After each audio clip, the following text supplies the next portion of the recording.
Welcome to RPTV Weekly News Show. My name is Jameila Parnell and my co-hosts are Victoria Nanneti, Fred, and Aniqa. We present news that impacts on Regent Park and surrounding areas. In this episode, we present the following news for the week of August 30th to September 8th, 2022. Toronto's restaurant group is opening Café Zuzu in the heart of Regent Park at 555 Dundas Street East. Legendary Boris Argiloff, owner of BA Grocery and Variety Store in Regent Park since 1958, passed away. Report of Moss Park Coalition Community Meeting held on August 20th, 2022. Moss Park acknowledged Overdose Awareness Day and Healing Circle. Back to school giveaway, 350 backpacks given to middle school children in Regent Park. Olive Tree Foundation awards 2 outstanding Regent Park students with scholarships. Canada announces $100 million investment in historic action plan for 2 LGBT communities. COVID-19 and vaccination update. More than 400,000 COVID-19 vaccine fourth doses administered in Toronto/racialized populations had higher COVID mortality rates. Statistics Canada. Toronto's restaurant group is opening Café Zuzu in the heart of Regent Park at 555 Dundas Street East. Gusto 54 Restaurant Group announced the opening of Café Zuzu at 555 Dundas Street East, taking over the space that was home to Paintbox Bistro, which was once known for its social and environmental impact on Regent Park. Café Zuzu is a brand new multi-faced concept of cafe and bistro, retail space, and will continue to be a neighborhood community hub, prioritizing local hiring practices to serve the community with culturally relevant transporting culinary experiences. Café Zuzu is intended to be inspired by the nostalgia of 1950s Italy and will be an all-day cafe and bistro, with Italian pastry turned into wine bar at night with 2 corner patios on the north and west sides, as well as a sidewalk gelato service featuring flavors from Lansdowne Cone.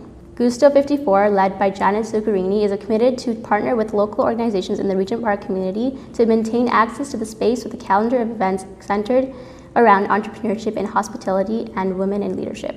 Additionally, the space will be home to Gusto 54 catering, overseeing off-site services in over 20 venues across the GTA, and specializing in planning weddings and corporate events. For more information and hiring, please contact info@cafezuzu.com. Legendary Boris Argiloff, owner of BA Grocery and Variety Store in Regent Park since 1958, passed away.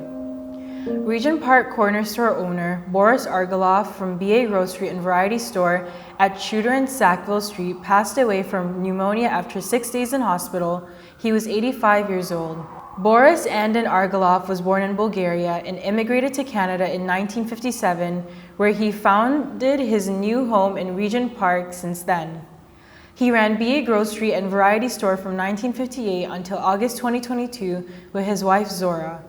He ran his store for 64 years without missing so much of a days of work, according to his son Evan.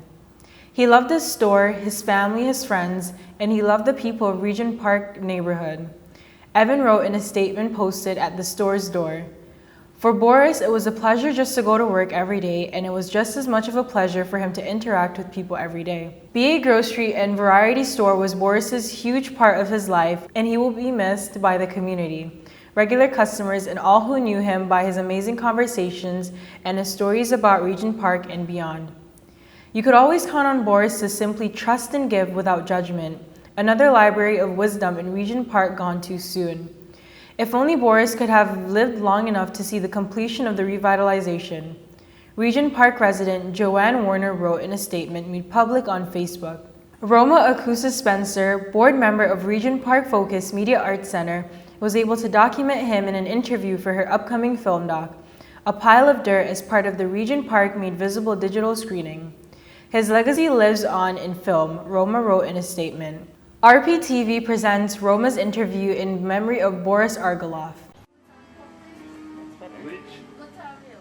About 5 years ago, they changed the signs or something. Before that was Cabbage Town, Regent Park. My name is Boris Argiloff. I was born in Bulgaria. In Regent Park since I came to Canada, 1957. There was mixture of people.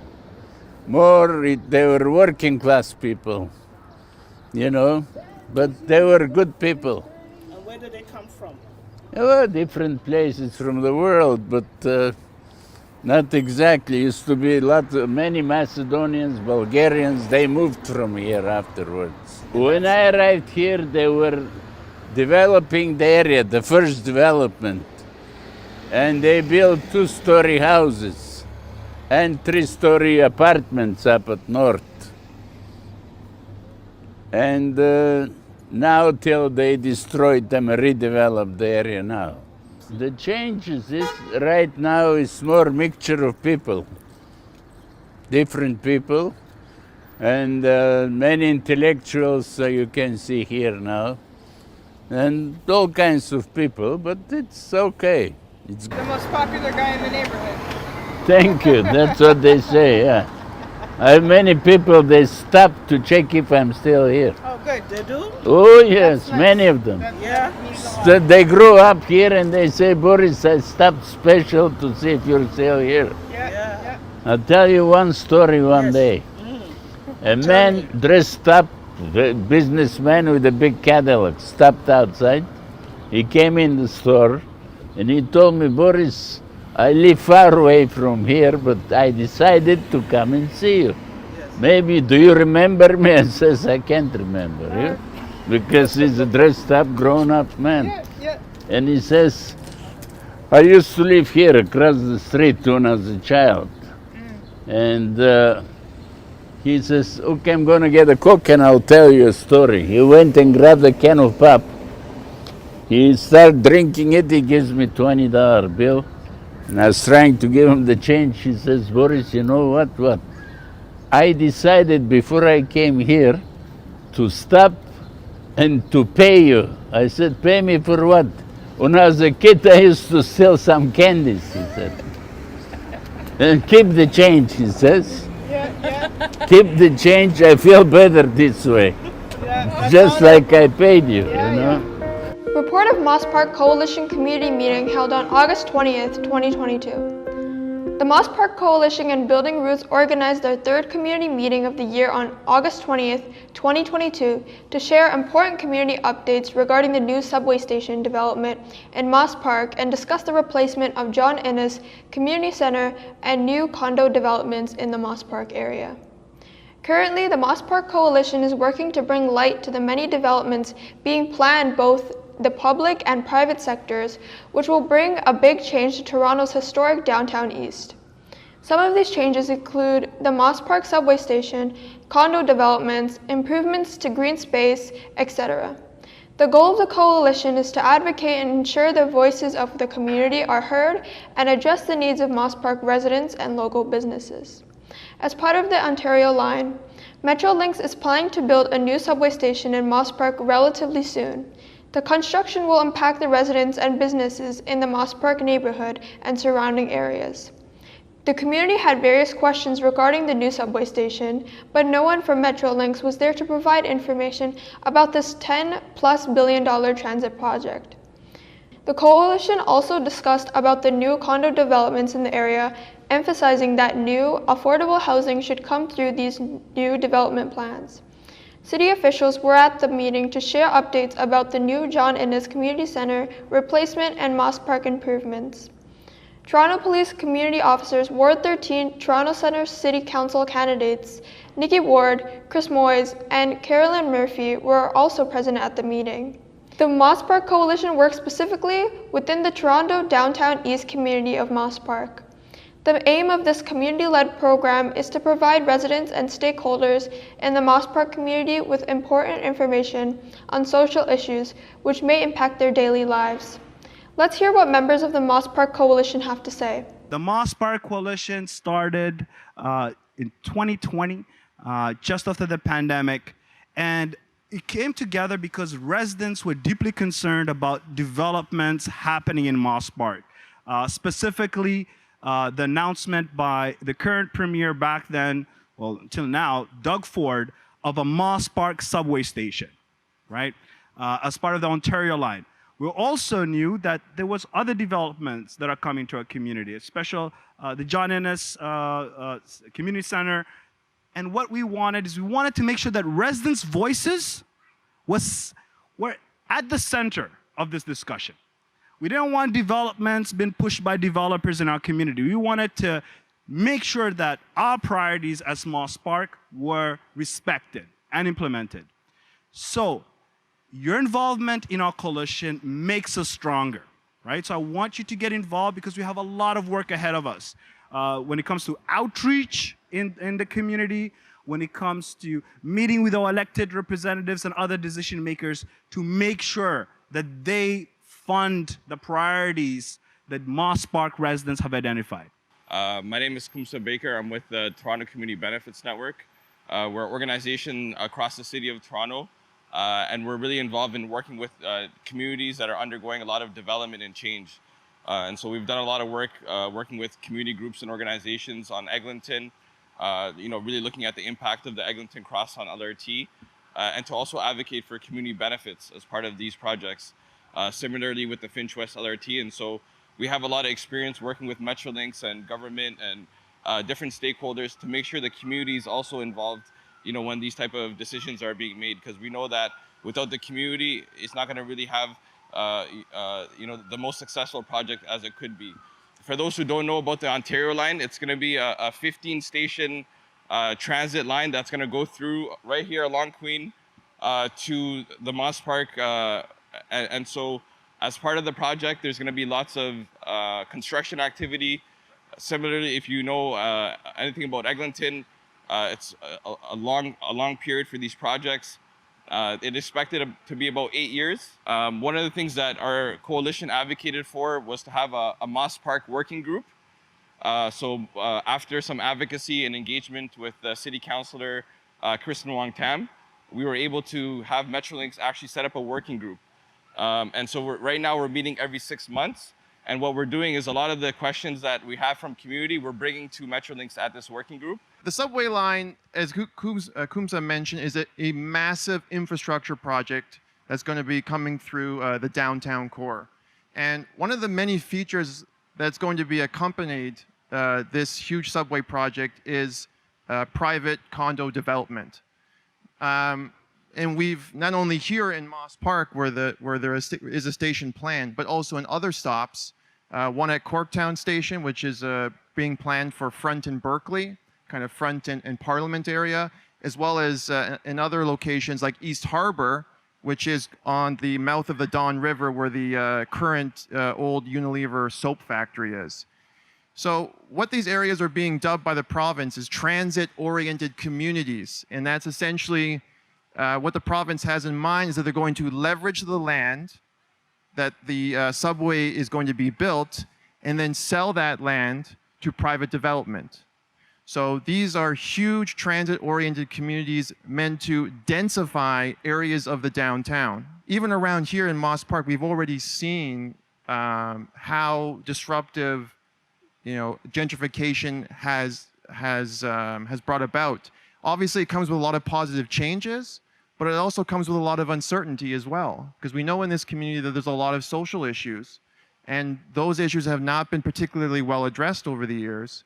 And placing massive private development, many of which don't have affordable units that are affordable, will cause certain or exacerbate some of the many issues already experienced by this community. And I'll just show you one of the sites actually that's being earmarked for development is actually right across the street. Right there in this massive lot between Ontario and McFarren Lane is earmarked for 3 high-rise development, condo developments ranging from 31 to 27 stories, right? So huge development right across the street. And that's been in the works for many years. I believe 2017 was the first proposal by One Properties, which is a developer out of Calgary, I believe. Eventually the site, 2/3 of the site was sold to another developer called Tricon, which mainly does rentals. But these rentals are not affordable rentals. They're going to be at market rentals. So a 1-bedroom apartment could easily be north of $2,200. It's important to have your say, because there's a huge spotlight here in Moss Park for the first time in a long time. Right? So this is a golden opportunity to highlight many of the issues that many of you have been experiencing over the years, and some of you probably decades. right? So this is a grand opportunity to get in the face of the city, to get in the face of the province and Metrolinx, which is the transit agency that's building the subway, and to go with them and have your say on what you want in return, because that's very important. Because if you don't tell them, they're not asking, right? They're not going to come to you. You have to go to them with your concerns, right? And that's extremely important. And there are many ways to get engaged, either through the Moss Park Coalition or other organizations that were mentioned here today. But it's very important to get engaged. We do encourage you to sign up to our mailing list. So when we have future engagements, you'll be notified and you'll be able to talk to Metrolinx directly, which is in fact what many of you or all of us should be doing.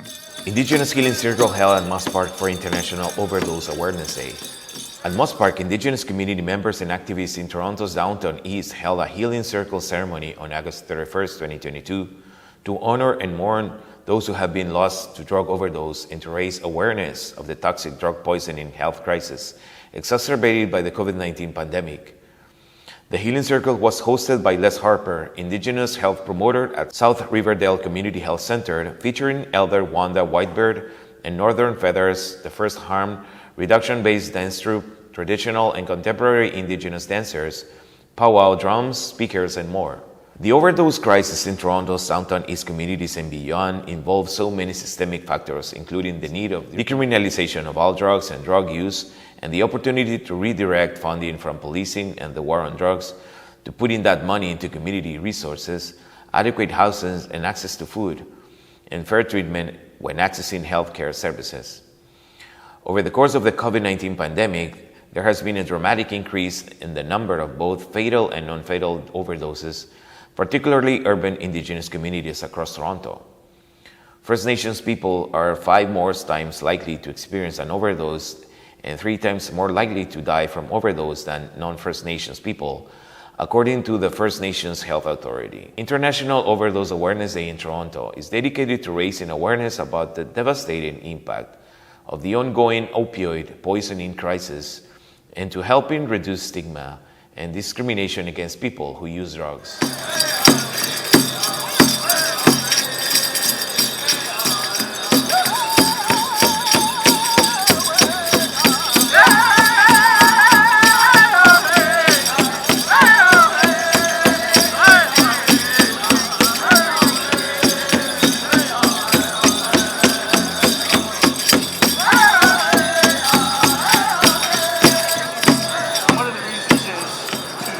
Honor and pay respect to our loved ones and how important it is for us to have that time to do that, and we haven't had that time in this pandemic. Thank you so much for coming today and for asking me to speak. I work with OHAS, the Ontario Aboriginal HIV and AIDS Strategy. I'm off on cultural leave this week, and overdose awareness, but overdose itself is near and dear to my heart, as many of us have experienced losing people, and we don't have to, right? And that's the sad part, and why we're honoring those today that we have lost, because it was preventable. And we're always trying to break down the systematic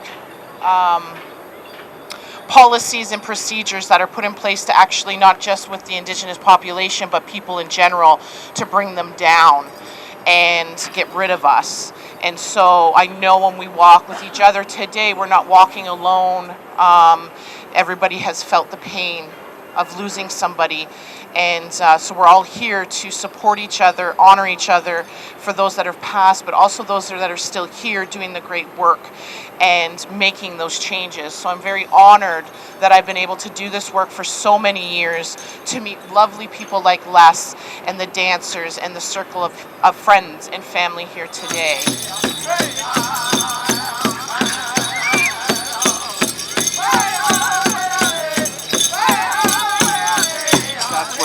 Like, these are crimes. These are preventable crimes, and the perpetrators of these crimes are the policymakers who refuse to change them, the treatment industry that refuses to make way for progress, the folks who actually resist this stuff because it lines their pockets, because of greed, but also because of the things that Les was talking about. This is the part of the legacy of colonization, of a drug war that is deeply racist, that is deeply disconnected from the people and the land. And this is a time not just to remember, but to act. My program that I'm with is actually called Here to Help, which is H2H. And it's a crisis, I work with a crisis intervention team, and we have areas of Moss Park and Allen Gardens and Church and Wellesley. And I'm here with my co-workers. We're actually on duty, but this is also a part of our time spent to be here with you, because not only are we witnessing and being a part of this gathering, but we're also, it's also healing for us too. So again, we're here to help.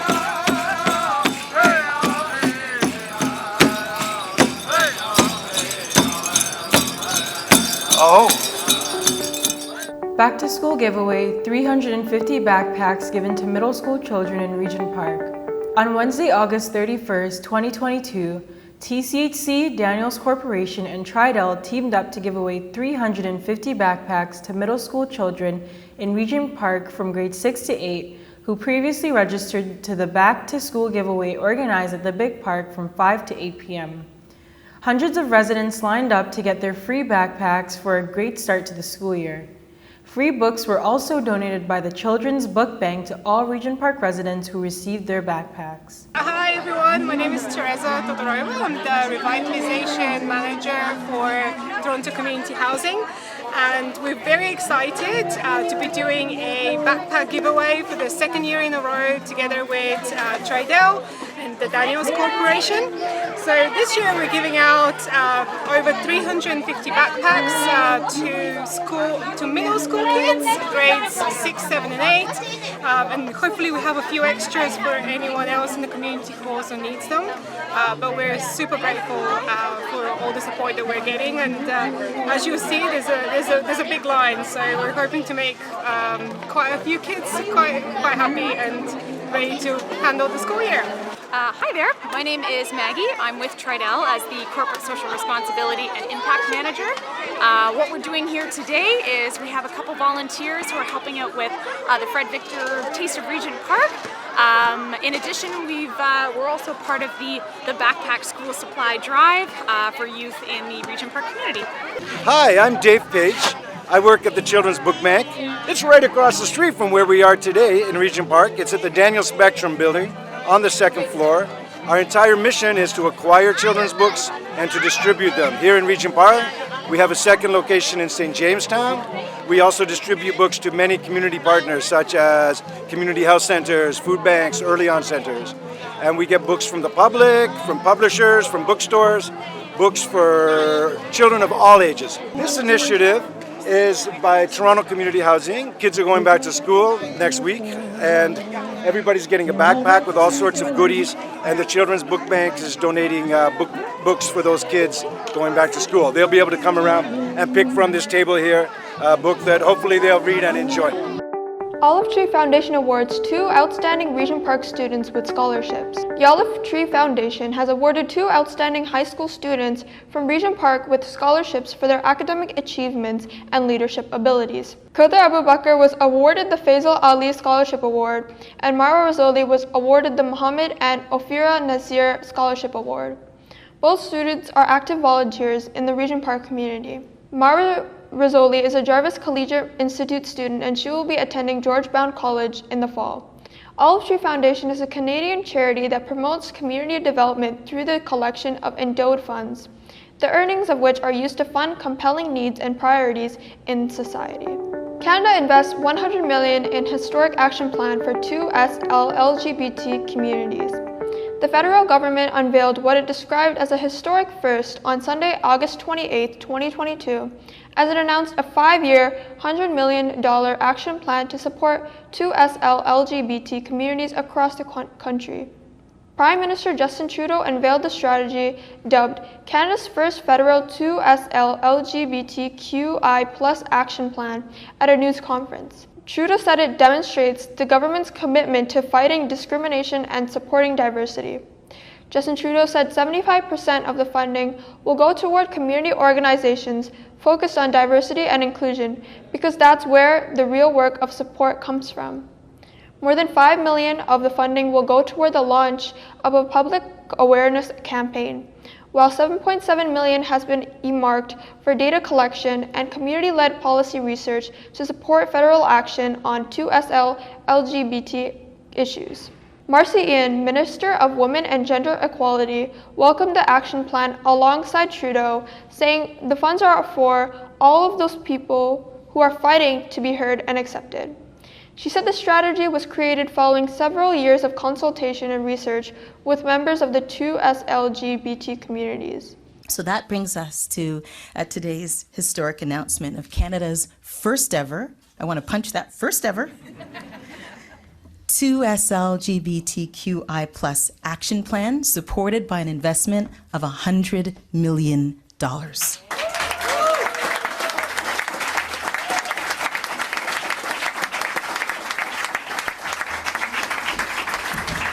To all of those people, and there's so many of you here, who are fighting to be heard, to be seen, to be accepted, those fighting on their behalf, this is for you.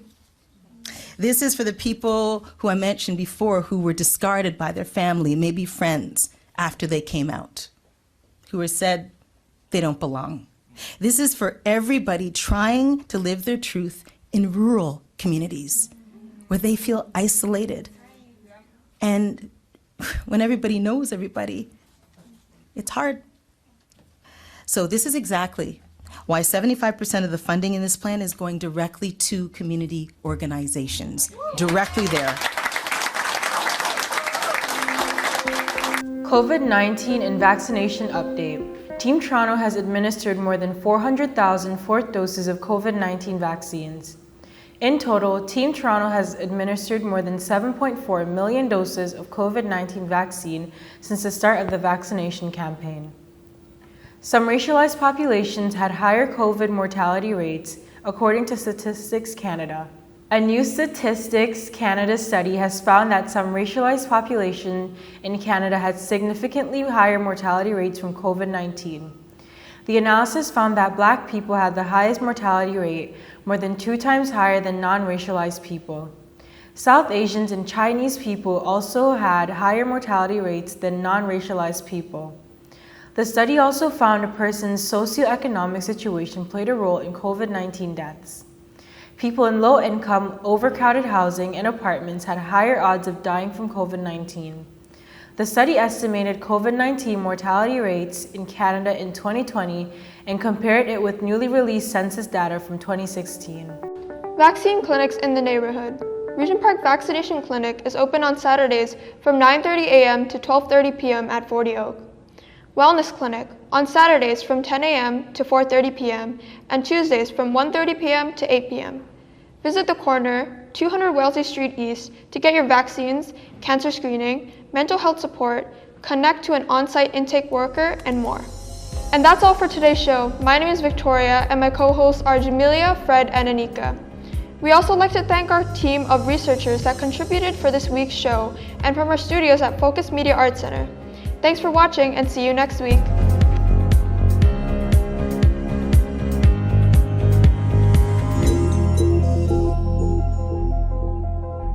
Make sure to like, comment, and subscribe. And when you do subscribe, hit the little notification bell so you never miss out on any of our content. If you'd also like more, you can find us on our other social media platforms. And if you want even more, you can look at our website.